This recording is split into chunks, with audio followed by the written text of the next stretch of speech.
In June 1974, I was commissioned as a second lieutenant in the United States Army. When I looked at the certificate of commissioning, I noticed that it was by the order of the President of the United States. It was interesting to note that the authority for me being appointed as an officer came from the highest authority, the President, the Commander-in-Chief of the Armed Forces.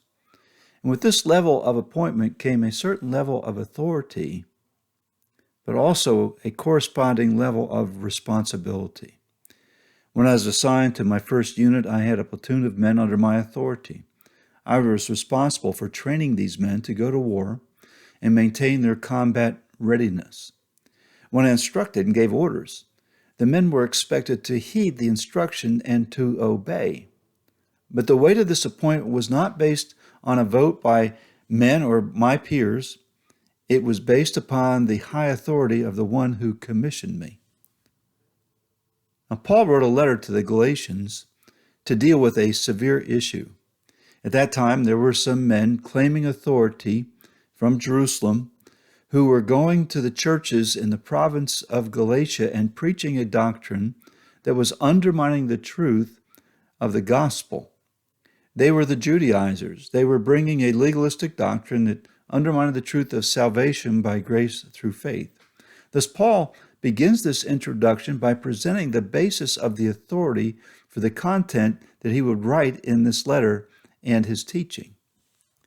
And let me read it to you, verses 1 and 2, the starting point, the introduction of the letter. It says, Paul, an apostle, not from men nor through man, but through Jesus Christ and God the Father, who raised him from the dead, and the brothers who are with me, to the churches of Galatia.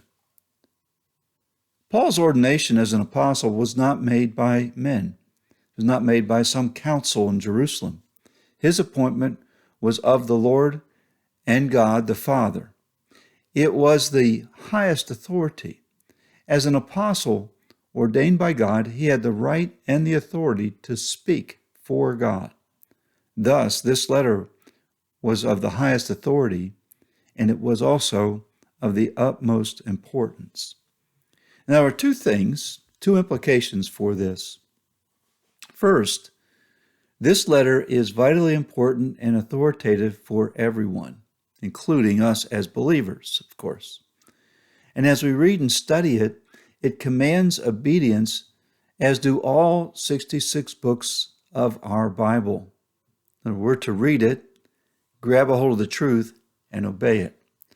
We must never, ever summarily state that this or any portion of the letter is not important for us. Every thought and every precept presented therein is vital for us today. Second, we must also understand that we, as true believers, also have a high calling.